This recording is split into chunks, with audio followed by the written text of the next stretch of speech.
नमस्कार. आज आपण महाराष्ट्राच्या भविष्याला आकार देणाऱ्या एका जबरदस्त प्रकल्पाबद्दल बोलणार आहोत. एक असा महामार्ग जो फक्त अंतर कमी नाही करणार, तर आपल्या राज्याच्या विकासाची दिशाच बदलून टाकू शकतो. चला तर मग नाशिक-अक्कलकोट महामार्गाच्या या प्रवासात माझ्यासोबत सामील व्हा. काय हे आकडे ऐकून आश्चर्य वाटलं ना?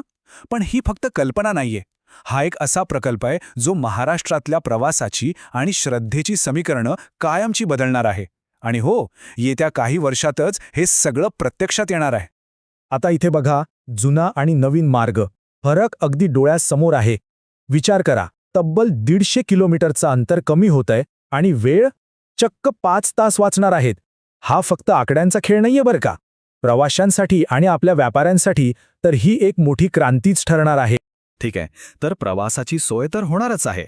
पण आता जरा याच्या पलीकडे जाऊन बघूया.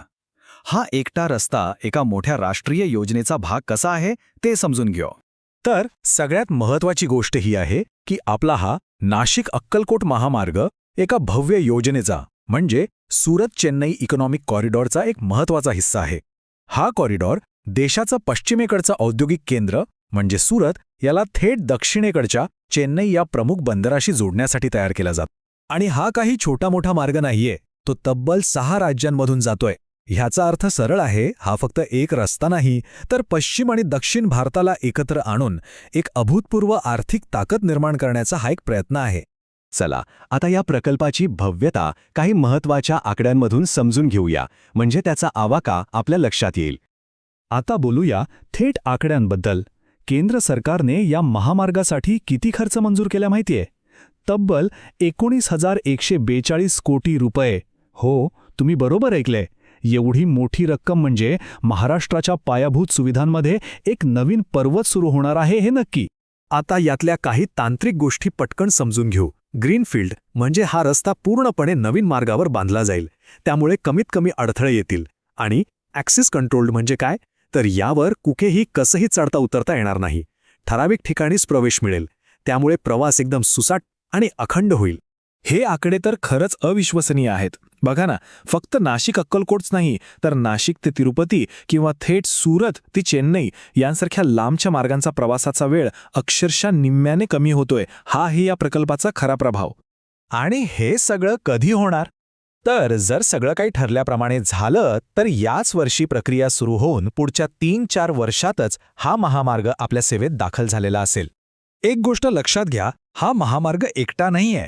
तो महाराष्ट्राच्या वाहतूक व्यवस्थेत एका जाळ्याप्रमाणे कसा काम करेल आणि विकासाला अनेक पटींनी गती देईल ते पाहणं खूप इंटरेस्टिंग आहे. यातली खरी गंमत आहे कनेक्टिव्हिटी. हा मार्ग दिल्ली-मुंबई एक्सप्रेसवे, आपला समृद्धी महामार्ग आणि भविष्यात होणाऱ्या पुणे-नाशिक महामार्गाला जोडला जाणार आहे. याचा अर्थ विदर्भ, मराठवाडा, उत्तर आणि पश्चिम महाराष्ट्र हे सगळे भाग एका सुपरफास्ट नेटवर्कने जोडले जातील. आणि ही कनेक्टिव्हिटी फक्त रस्त्यांपुरती मर्यादित नाही. हा महामार्ग 8 रेल्वे स्टेशन्स, 6 विमानतळं आणि 3 लॉजिस्टिक पार्कला जोडणार आहे. या सगळ्यामुळे माल वाहतुकीसाठी एक अखंड आणि वेगवान जाळं तयार होईल.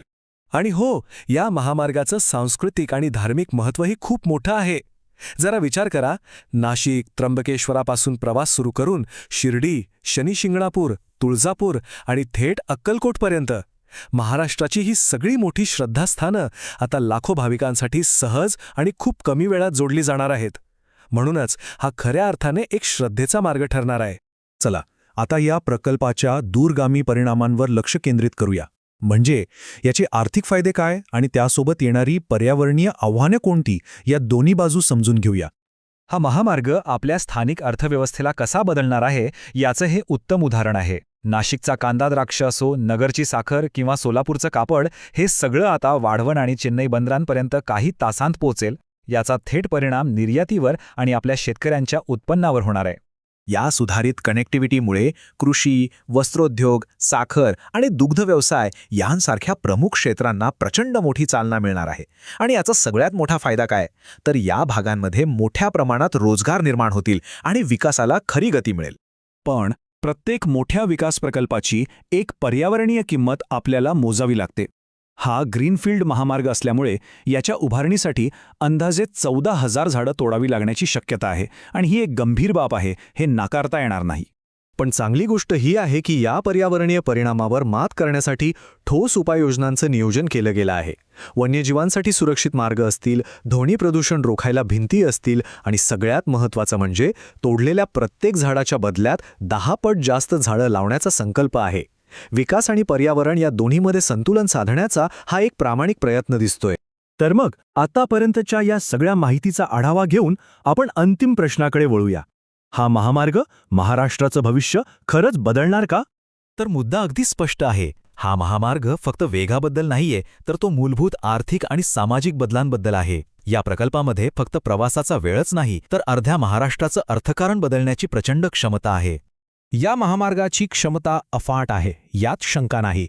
पण तो खरोखरच महाराष्ट्रासाठी एक गेम चेंजर ठरेल का, याचं उत्तर तर येणारा काळच देईल. पण एक गोष्ट नक्की आहे, महाराष्ट्राच्या विकासाच्या नकाशावर एक नवीन वेगवान रेषा निश्चितपणे आखली जात आहे.